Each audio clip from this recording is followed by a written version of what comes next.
Na segunda parte dessa palestra, a gente vai falar como traçar as metas. Para a gente poder traçar meta, tem uma ferramenta interessante que eu gosto de usar, que é a ferramenta Smart.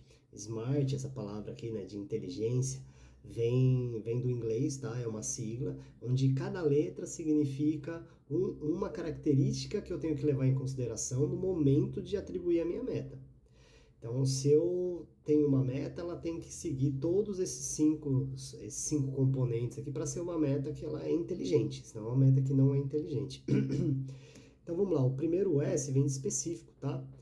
O que eu quero alcançar, né? Então, o que eu quero alcançar tem que ser muito específico. Na hora em que eu vou traçar a minha meta, eu tenho que ter noção do que eu quero conseguir.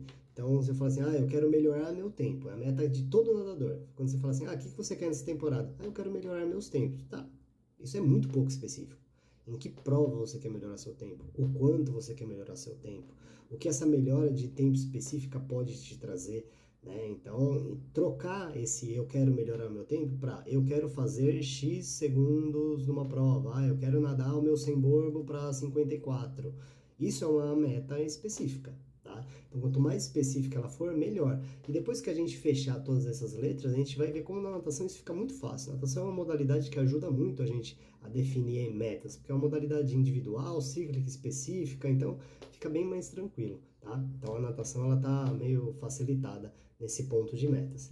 Então, vamos trocar o melhorar tempo para o quanto eu quero fazer, aonde eu quero fazer, como eu quero fazer, e a gente vai destrinchar muito mais isso daqui para a gente poder fatiar tudo e programar nossa prova do jeito que ela tem que ser, tá? O M vem de mensurável, e aqui é outra coisa que a natação ajuda muito, né? Como eu vou saber que eu consegui atingir a minha meta? Então, em modalidades onde a gente consegue medir o resultado em números, né, qualificar o resultado, fica muito fácil, né? Então, eu vou saber que eu vou atingir a minha meta quando eu nadar para 54 o meu Simborgo, tá? Então, isso é uma meta mensurável. Por isso que melhorar o meu tempo é uma meta que ela é mensurável, mas nem tanto, né? Eu quero melhorar o meu tempo. Então, eu vou lá, tá, eu dei o meu melhor da vida, botei meu melhor tempo da vida nessa prova aqui, mas será que foi bastante? Será que eu saí realmente feliz daquela prova? Então, assim, você vê, já teve um problema, não foi uma meta inteligente. Então, se eu coloco um tempo que eu quero fazer, uma competição alvo, né, e o que isso vai me gerar, talvez de uma vaga, uma vaga numa seleção, uma convocação para um campeonato, tudo isso vai tornando ela mais específica e mais mensurável. Então, tudo isso tem que acontecer ao mesmo tempo, tá? Então, específico, mensurável. A próxima é alcançável. Alcançável é uma coisa muito importante também. É poder falar seriamente com você mesmo se essa meta é realista. Será que é possível fazer o que eu quero fazer? Tá? Quanto as pessoas melhoram numa temporada, na minha categoria, na minha prova? Você já parou para pensar nisso? Né? Então, a gente olha muito pouco para isso, porque a natação foca muito na jornada individual, e não acho que está errado. Só que tem parâmetros que podem guiar a gente, que são os parâmetros de categoria, né? Se a maioria dos nadadores de infantil 2 para juvenil melhoram num 100 livre cerca de 3,5 a 4% de uma temporada para o outro, então é assim, eu sei que essa é uma meta realista. Se eu tenho como meta melhorar 7% do meu tempo, parece que eu estou com uma meta muito ousada. É impossível? Não sei. Né? Mas eu já tenho que partir do princípio que eu vou ter que trabalhar muito mais do que se trabalha na média para poder estar atingindo isso. E que talvez seja algo que não é possível para a minha idade por conta de maturação. Tá? Então, principalmente nadadores de categoria, é importante estar pesquisando quanto se melhora. Isso é muito fácil. Abre lá o ranking da CBDA, dá uma olhada. Fulano que ganhava o 200 medley no Infantil 2 com 2,18. Daí no Juvenil ele estava ganhando com 2,12 no final da temporada. Pô, se numa temporada ele melhorou 6 segundos, legal. Parece que isso é algo que é possível de se fazer. É humanamente possível. Você viu um humano fazendo. Né? Então, essa meta parece ser realista. Se você olhar, em vez de uma pessoa, olhar para várias pessoas, olha para o pódio, o quanto eles melhoraram. Olha para os atletas que nadaram a final, quanto eles melhoraram. Vai olhar 3, 4 brasileiros para trás, qual o tempo que os caras faziam nessa prova. Né? Qual o tempo que precisava para entrar na final, qual o tempo que precisava para entrar no pódio. Tudo isso vai te dar uma noção do que é e do que não é realista. tá? Isso realista pensando nas coisas que já aconteceram, na performance humana que já foi apresentada naquela prova. E depois você traz para o realista dentro da sua realidade. Você acha que você vai ter condições de treinar para dar aqueles tempos? Você vai ter tempo de treino, você vai ter locais para treino, você vai ter uma equipe multidisciplinar para poder estar aplicando esses treinos e cuidando de você para que isso aconteça? Né? Então, tudo isso vai te dizer se é ou se não é alcançável. Então, outra parte muito importante da sua meta. Muitos atletas se frustram por colocar metas inalcançáveis. Metas que logo no começo da temporada, quando ele coloca a meta, ele já está colocando algo que tem uma chance de fracasso muito grande. E uma chance de fracasso grande vai fazer com que ele trabalhe, trabalhe, trabalhe, melhore, melhore, melhore, chegue lá no final da temporada com o melhor tempo da vida, nadando bem, fazendo tudo certinho e mesmo assim fique frustrado, porque escolheu uma meta que não era realista. Porque na cabeça dele ele não atingiu o que ele queria. Mas ele não atingiu porque tendia mais ao impossível do que ao possível aquela proposta de meta, tá? O R vem de relevante, tá? Por que isso importa para você? Isso que faz uma coisa ser relevante. O quanto aquilo é importante para você.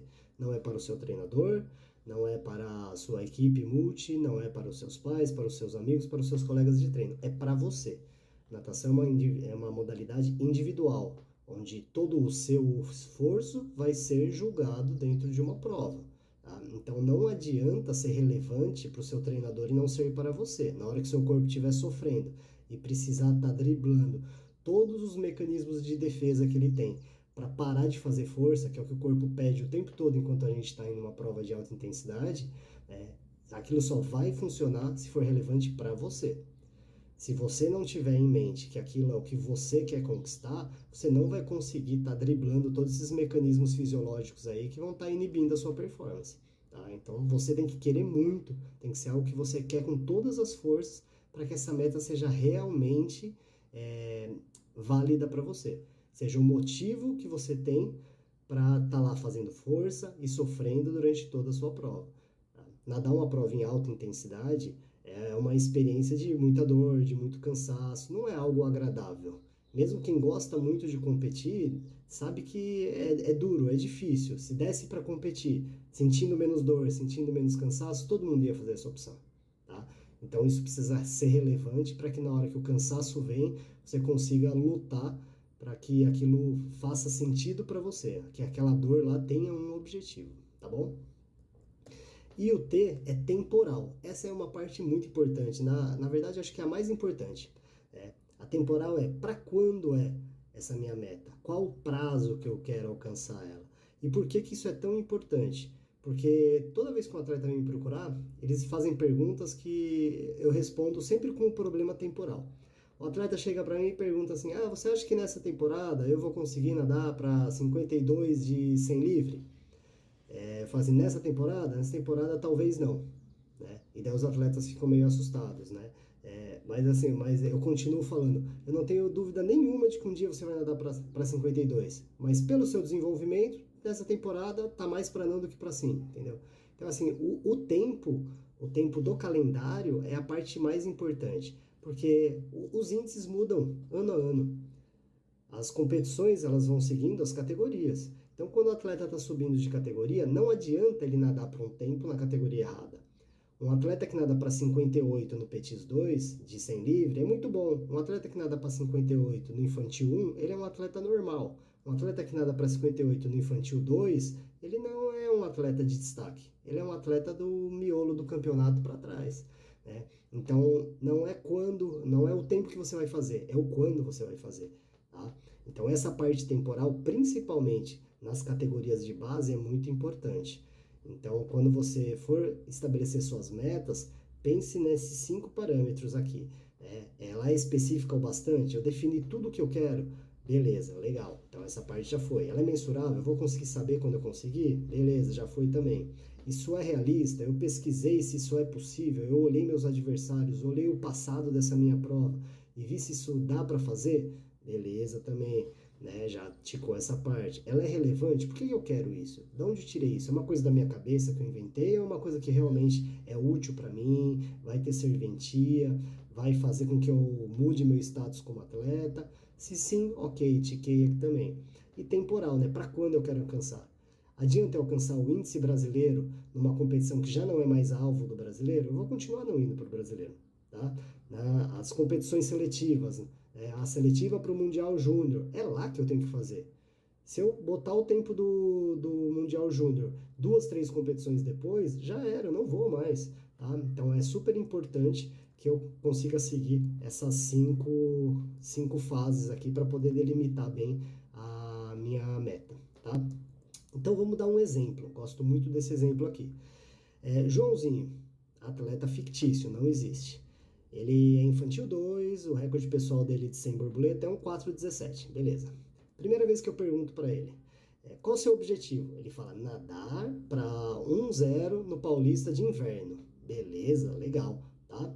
Então ele conseguiu botar que ele quer nadar para 1,0 no 100 borbo, né? E no Paulista de Inverno, ele já colocou uma meta, né, de 1,0 e ele já colocou um tempo, né? Ele tem até o Paulista de Inverno para estar fazendo isso. Beleza. Como é que a gente melhora isso? E essa é a parte que eu acho que é mais importante.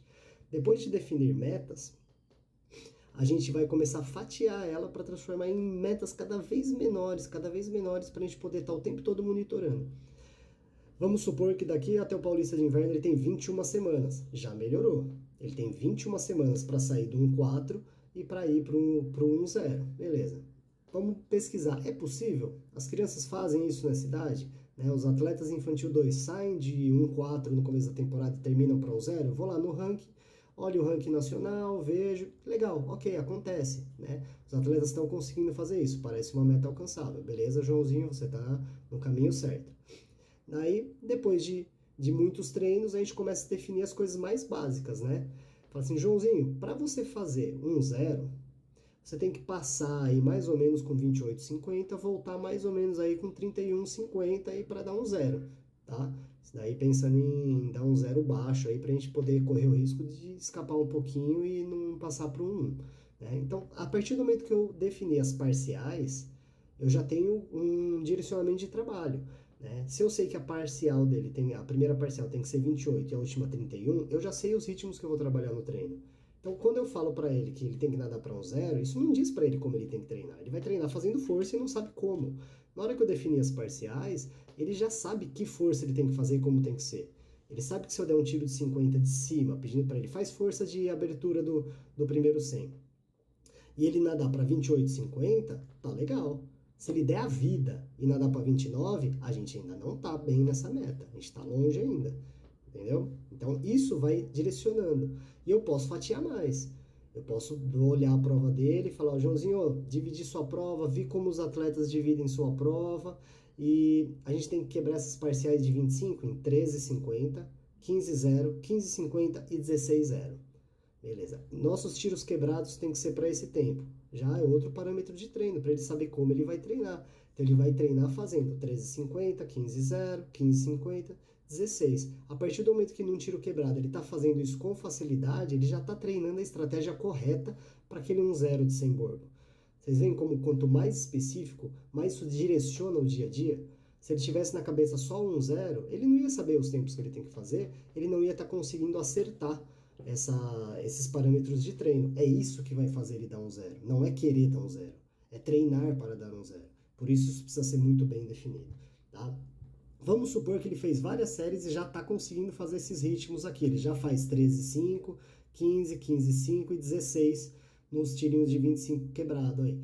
Então, beleza. Né? Isso daí já está fácil para ele. Quando ele faz um de 100 quebrado, ele já mantém essas metas. Agora a gente vai mexer nas partes de como ele está fazendo isso. Vamos lá, será que ele está gastando muita energia para isso? Daí quando eu juntar o tiro inteiro não vai sair? Então vamos lá.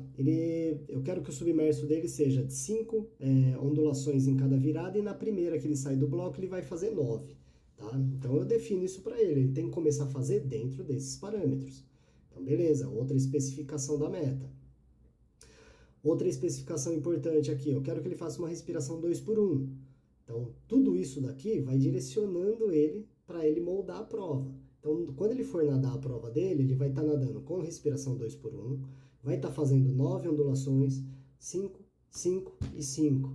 Ele vai estar fazendo as parciais 13,50, 15, depois volta 15,50 e 16. Tudo isso está sendo treinado. Ele está ensaiando a prova dele toda vez que ele nada em ritmo de prova. Não é simplesmente fazendo força para fazer um zero.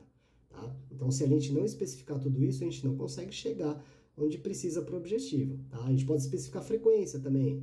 Veja lá, os garotos da idade dele nadam em frequência entre 52 e 56. Então, quando eu estiver pegando um ritmo de prova dele, toda vez que eu medir a frequência e ele estiver fora dessa faixa aqui, ó, Joãozinho é um pouquinho a mais, ou Joãozinho é um pouquinho a menos.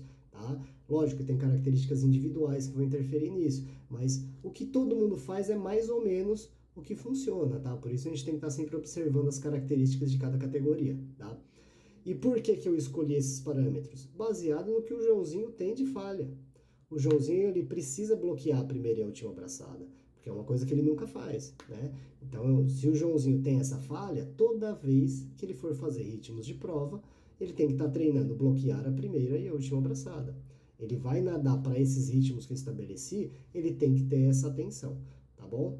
Então, tudo isso partiu de uma única meta, que era a meta de nadar para 1,0. A gente conseguiu destrinchar em uma coisa gigante, onde eu estou controlando frequência de braçada, parâmetros de respiração, características do submerso, parciais a cada 25 metros, para ele poder estabelecer a estratégia de prova dele. Né? Não parece muito mais específico? Não é muito mais fácil trabalhar quando a gente tem tudo isso em comparação de quando a gente tem só 1,0 de Semborgo. Então, é muito importante a gente estar dividindo tudo isso para que o dia a dia de treino fique mais fácil. E daí, qual é o próximo passo? Né? Como é que a gente vai evoluir dentro de tudo isso? Porque não dá para fazer tudo isso ao mesmo tempo, tá? Então, aqui que a gente vai separar as metas de curto, de médio e de longo prazo. No curto prazo, que a gente está falando aí de curto prazo, é dias, ou no máximo poucas semanas, tá? É muito mais fácil a gente mexer nas partes que envolvem a técnica e o fundamento, tá? Arrumar um fundamento é coisa de dias.